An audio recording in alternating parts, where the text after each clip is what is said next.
Good. Thanks, Linda. You guys. Hey, Tristan, you did well, man, with that last song. Hey, man, that's beautiful.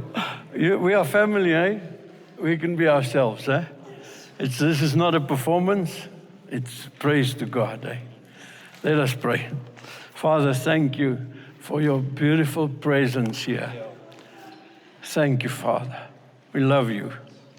Thank you, Holy Spirit, that you are here, in us, upon us, with us, never to leave us, never, ever again. Thank you, Lord, that you said, preach the gospel. Go into all the world and preach the good news to all nations. Salvation has come. Salvation has come. Isn't that precious? Forgiveness has come. Your forgiveness is here. My forgiveness is right here because of the blood, because of Jesus. We are totally cleansed by the blood. Do you know that? 2,000 years ago, his blood was shed for you. And he said, it is finished. Tetelestai, it is finished. Your redemption has been paid for. Thank you, Father. Thank you, Lord. Thank you. We rejoice in you. We rejoice in you, Lord. Oh, this is the day of rejoicing. Amen. Thank you, Father. In Jesus' name. Amen. You know, when I pray and preach all together. You don't know when to open your eyes, when to close them. But you know, it's so beautiful. This gospel, this redemption is so beautiful. There's just nothing that compare to this good news. It is good news. Guys, if your perception of God and the good news is it brings you into despair and you don't smile and you think you must get more holy, I must try hard. And people see on your face you're just trying. Then I tell you, you're not busy with the gospel. Yeah. Really. Amen. Guys, we must take stock. Does your image of the gospel fill you with joy? If it doesn't, your image is wrong. Yeah. I tell you, there's a day coming, yes, that this earthly body will be clothed with immortality. It's true. But right now, Jesus came, John 10, verse 10, so that we can have life, and life in abundance, abundant life. Abundant life, I'm telling you, is to have what it takes to live this life. You see, so what I want to do this morning, man, I want to explain to you, and it's in a sense difficult, but I want to explain to you that we have much more than David had. When we say we want to be like David, there's areas that I don't want to be like David. I really don't want to. I really don't want to. Psalm chapter 6 says this, David wet his bed with tears. Whole night, he cried. He said, oh God, remove the wicked people from me. You see, you need to be born again to see the kingdom of God. You need to be born a second time to enter the kingdom of God. Jesus haven't died yet when David was alive. David prayed in Psalm 51, he says, create in me a clean heart, O God. I wonder, what did he see? Have you ever come to that stage where you say in your life, oh God, create in me a clean heart? If you haven't, you won't appreciate the blood of Jesus. Those who are forgiven much will love much. Have you ever been in a stage in your life when you cried to God for mercy like David? Have mercy on me, O God. I'm a sinner. Have mercy on me. Ask the Lord that you can see that. Ask the Lord that you can see where He has taken you from, out. Colossians says He delivered you from the kingdom of darkness into the kingdom of His dear Son. That is the truth, my dear friend. That is the truth. But if you've never known your darkness, how can you appreciate the light? I don't know. I've got preachers here all around me, these older guys than me, I believe. You must put me in straight on the narrow. If you hear I say something that's not right, you're welcome to put up your hand and say, Pete, I disagree. Because of this. This is what the word says. But I'm totally convinced that what I'm saying to you, I stand before God. This is the truth. This is the truth. You've been in darkness. I remember, and you know, I know, Stan, you don't like me crying, but I cry. You know, I remember when I was praying once, long time ago, when I was in my 20s, and I lied in an office. We had a prayer meeting. I was the only one there. And I said, Lord, I hate that people are against your word, that people compromise your word. Lord, and I was complaining to Him. And you know what He said in my heart? Pete, you that guy. You. I tell you, I said, Lord, but and I saw how I was compromising the word of God. Because I was a teacher at that time. And stand in front of a class and teach. And you know the persecution that would come when you say certain things. And I criticized the other preachers that didn't want to allow me to lift my hands and wara and all that stuff. But the Lord said, you that person, Pete, speak the word. No matter what, it's going to happen. I remember in that time, the headmaster called me in once. And if I share these things with you, I want to, you know, I just go with the flow in my heart. I've got notes, really I have. Where are they? Yeah. I've got them. But I want to share from my heart. You know, this headmaster called me in. And he said, Pete, it's the 5th preacher now that called me about you. And I said, sir, but why? And he said, this and this and this. I said, I will take a tape recorder those days, a tape recorder, and I'll tape my lesson in the class.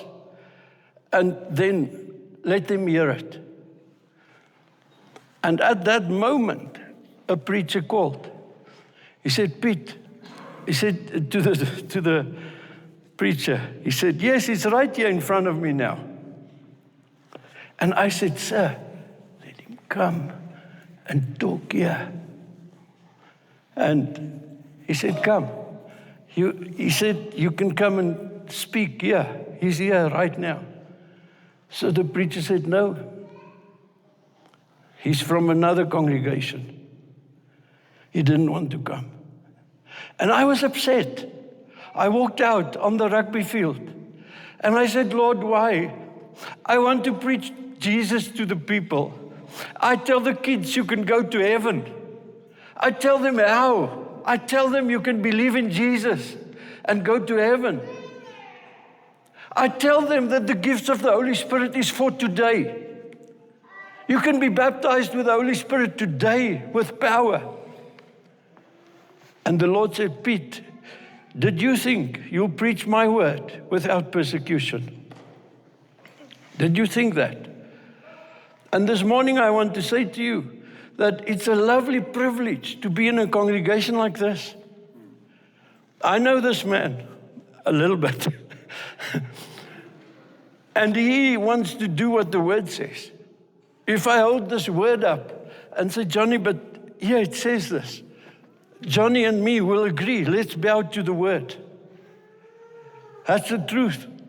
So it's a great privilege for you to be here, where you have preachers like Johnny and like Stan and all the others. GF, where's GF? Daar's hy. That they are willing to bow. If you come and say, this is what the word says, we want to bow. So back to David. In Psalms chapter 6, David wet his bed with tears. Wet his bed.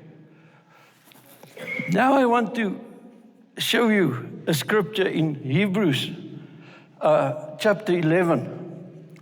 They longed. Look at verse 13. These all died.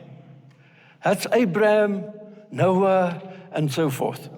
These all died in faith, not having received the promises. So, one of the guys, you'll see at the end of that chapter, it speaks about, and it mentions David. They all died without receiving the promises. So what promises did David desire and never received it? Psalm 51. Create in me a clean heart, O God. Why do I say that? Ezekiel chapter 36 verse 26 says, I will give them a new heart. I will give them my spirit. I will create in them a new heart. Have you accepted Jesus as your Savior? Just not say amen or no. Right? Now you can say, I have a clean heart. Say that. I have a clean heart. I don't have a heart of stone. Say that. I don't have a heart of stone. I'm a woman, I'm a man after God's own heart. Say that. I'm a after God's own heart. That's what David was. After God's own heart. Why? Because David had faith. Without faith, it's impossible to please God. David's faith was accounted to him for righteousness. And I'm glad this line nodding his head. That's good. That's true. You see, that is what happened. David's faith was accounted to him for righteousness. Now, what did David long for? What promise did he long for that he didn't receive? A new heart, yes. A new heart.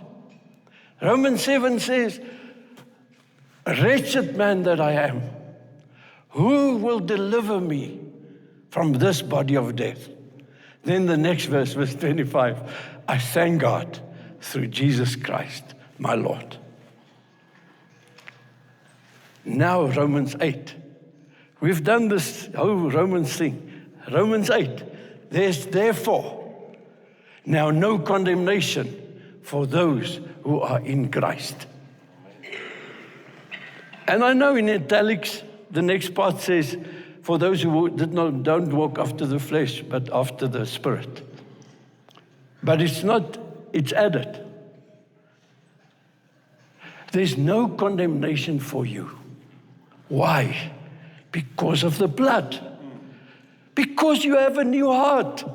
God doesn't take him out and give you a bad heart, and then when you confess, he gives you a new heart, and you jump this. Guys, what you have is much more than David had. David was longing. He wet his bed with tears. He asked for mercy.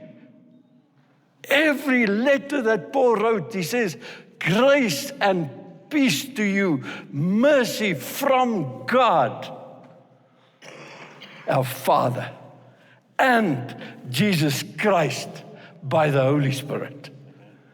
Go and read it. Grace to you, Perry, and mercy. I live in the mercy. Don't wake me up. I live in the mercy of God. Can you see what I'm saying, guys? Can you see?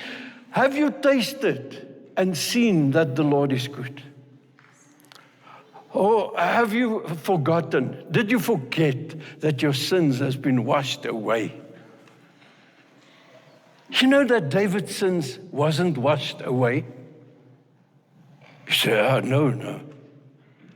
Yes, his sins was covered by the blood. Do you remember what Johnny said? Every sixth step, Every sixth step killed a bull and a calf for 10 kilometers. 10 kilometers. You see, I listened to your sermon. 10 kilometers. Every sixth step, a bull. And David danced before that ark. He rejoiced. My sins are covered. How much more you? How much more you? That your sins are not covered. Never say, my sins are covered by the blood. No, my sins has been washed away. As far as the east is from the west. Do you know that your sins will never be brought up on Judgment Day before God and you?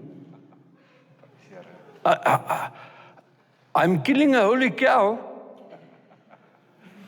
You see, stop thinking that you will stand before judgment seat and God will say, stand there, we just want to check your book. Why didn't you go there when I told you to go there? And now you'll be punished for 6 days and 6 nights and then you can come in.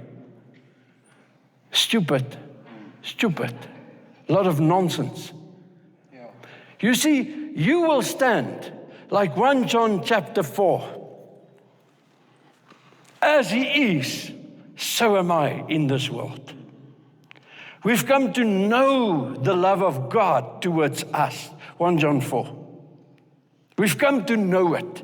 Therefore, we have great boldness in the day of judgment. Because as he is, so are we in this world. Those who fear judgment, he says that, those who fear judgment have not been perfected in the love of Christ. They fear because they don't know the love. And I know this message is hard on your flesh. Why do I say that? Because your flesh tries to work up your salvation.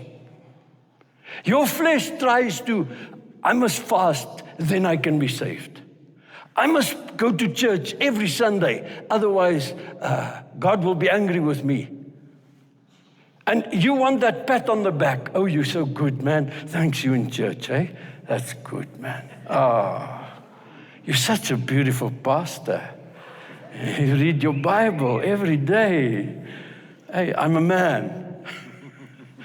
You see, it's not true. We are saved by grace through faith. Amen. You know, that made me be in love with God more than ever before. When I heard he does not condemn me, when I heard I can run into his presence, I can come to the Father of grace, and I can come without guilt or shame or fear. And I can, and you can, because he paid the price for you. He said, now you come with boldness, because who's your mediator? Not a person, Jesus is your mediator. Not to protect you from God, but to give God the legal way to bless you. Oh, I said something very nice now. Did you hear that? Jesus is not the one protecting you from the wrath of God. Oh no, God, please don't come and hit them. Don't. No, Jesus is the one who paved the way so that you can be in the Father and the Father in you. And the hand of God is now not too short to help you. His ear is not deaf to hear you. That's where you are. Marius, woo, glory. You look at yourself, you see your weaknesses. I see that I'm not perfect in my actions. I really am not. Ask my wife. Yes, she is. But that doesn't give me a license to be rude to her. I start to be more loving to her and more kind. And if I say to you, Linda, did I become more kind these 40 years, 50 years that we are married? And if she said no, then I have a serious problem. You understand? So the gospel is good news. The gospel, I want to use the word that the Bible uses. The gospel tickles your ear, but not in a bad way. You know, some people say, you just tickle the people's ears by speaking this grace. No. The gospel tickles the ears of those who want to. Those who want to come, they say this is good news. But those who want to stay in the flesh and create their own right standing with their own works, this word of grace does not tickle their ears. I tell you, they're so upset. They're so upset. Because all these years I'm working for God, and you say my righteousness is like a filthy rag. And I say yes, and that's what Jesus said. Not that good works are not bad, are bad. Good works are good, and they stay good. But if you do good works to have a good stand before God, then that is like filthy rags. You need to come to the end of yourself, say, Lord, wretched man that I am, I wet my bed with tears, I come to you. And then you are saved by grace through faith. And that's what David longed for. Have mercy on me, O God. Have mercy on me. Was David a Jew? Yes, David was a Jew. In Romans chapter 11, there's a scripture. In Romans chapter 11, you know we did the Romans, and we talked a little bit about the Jews and the Gentiles. Now, Romans chapter 11 says that salvation came to the Gentiles to do what? To make the Jews jealous. To make the Jews jealous. If David, let's say David was still in the old, let's say he was there, and you are here after the cross, David would have said, what? Your sins, are they taken away? I thought my enemies are the Hittites and the Philistines and the Wattatites. And now you tell me that our wrestling is not against flesh and blood. It's against the devil. David said, I didn't know that. I thought it was this guy and this guy.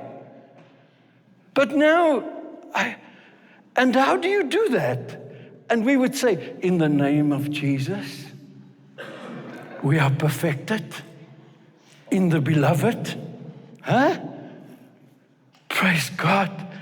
David said, can I get that? Can I be like that? What? You call God your Father? I say, yes. Abba. We call him Daddy. Abba, Father. David said, "Phew, I longed for that. I longed for that. To be born from above like you. To be spirit, from God's spirit to your spirit. To be holy and blameless and spotless before God.